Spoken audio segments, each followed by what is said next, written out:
Hello, welcome back to my channel. आज फिर से हाजिर हैं एक इंटरेस्टिंग एक्सपोनेंशियल प्रॉब्लम के साथ। वो ये है 5 power x is equal to 60।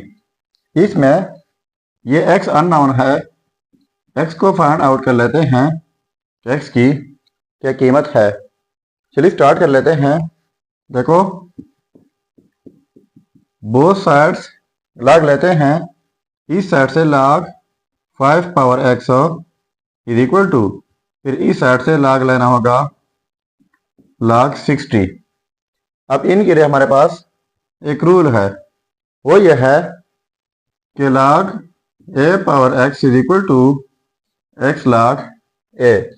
इसका मतलब यह है कि जब कोई चीज़ एक्सपोनेंशियल में हो उनके ऊपर log अप्लाई कर ले तो वो पावर पे रह जाता है, साथ में log a। तो यहाँ पर भी ये एक्सपोनेंशियल में है तो ये x पहले आकर साथ में ये log 5 हो जाएगा इज इक्वल टू log।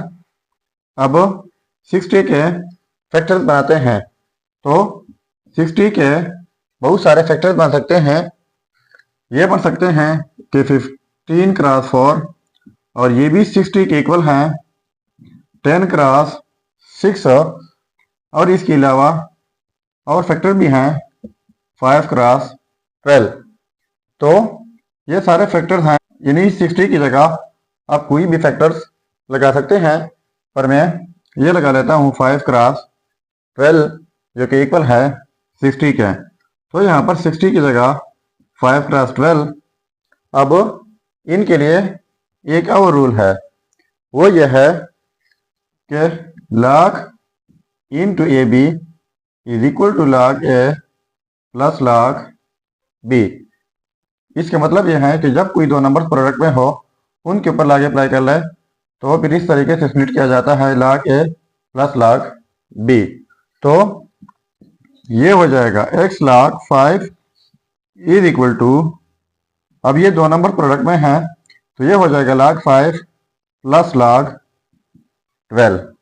ठीक है, अब बोथ साइड्स डिवाइड कर लेते हैं log 5 से। इस साइड से डिवाइड बाई log 5, तो फिर इस साइड से डिवाइड करना होगा log 5 से। तो ये log 5 और ये कैंसिल आउट जाएंगे तो यहाँ पर रह जाएगा x इज इक्वल टू, अब ये log 5 डिवाइड में है तो इनको मैं लिख लेता हूँ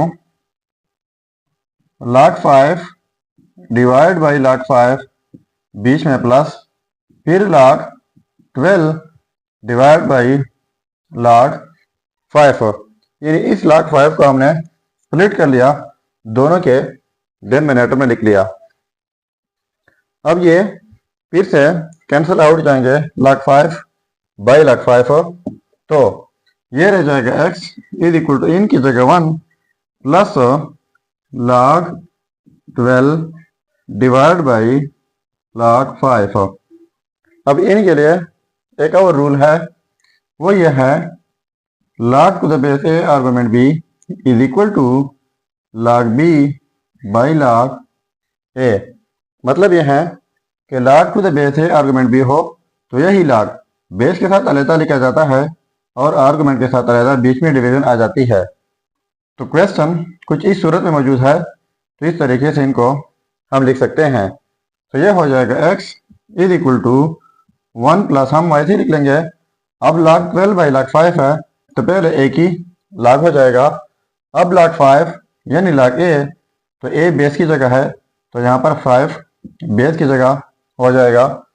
अब log 12 है यानी log b, तो b आर्गुमेंट की जगह है तो यहाँ पर 12 आर्गुमेंट की जगह हो जाएगा। सो ये रहा हमारा फाइनल रिजल्ट। अब अगर इसी रिजल्ट को हम चेक करना चाहें कि वाकई ये रिजल्ट ठीक है या गलत है, तो यहाँ पर मेन प्रॉब्लम में x की जगह ये रिजल्ट पुट करके अगर ये 60 के इक्वल आता है तो ये रिजल्ट ठीक होगा। चलिए अब चेक कर लेते हैं। अब देखो, ये रहा हमारा रिजल्ट। अब चेक कर लेते हैं तो देखो 5 पावर x, तो x की जगह ये result 1 plus log to the base 5 argument 12 is equal to 60।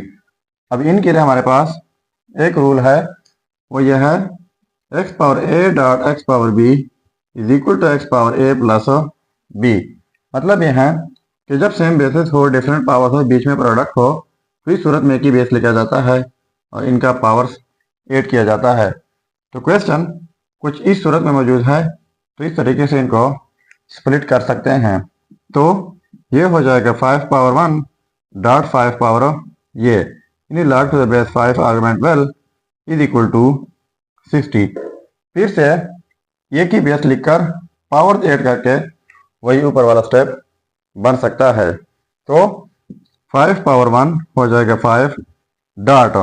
अब इनके लिए एक और रूल है, वो ये है a to the power log to the base a argument b is equal to b। इसका मतलब यह है कि जब कोई बेस a हो, इनके ऊपर पावर में log के साथ फिर बेस a हो, आर्गुमेंट b डिफरेंट हो, तो ये फिर आर्गुमेंट b इक्वल आ जाता है। तो यहाँ पर भी ये सेम सिचुएशन है, बेस 5 है, पावर में log के साथ फिर बेस 5 है, आर्गुमेंट 12 है, तो ये फिर इस रूल के मुताबिक आर्गुमेंट 12 हो जाएगा इज इक्वल टू 60। तो 5 इंटू 12 हो जाएगा 60 इज इक्वल टू 60। अब देखो ये आपस में सेम आ गए, तो इसका मतलब ये हुआ कि ये रिजल्ट 100% ठीक है। अब 5 power x is equal to 20, ये आप खुद सॉल्व करके ज़रूर कमेंट कीजिएगा। सो ये था हमारा प्रॉब्लम। अगर चैनल पर नया है तो सब्सक्राइब कीजिएगा। मिलते हैं नेक्स्ट वीडियो में। अल्लाह हाफिज़।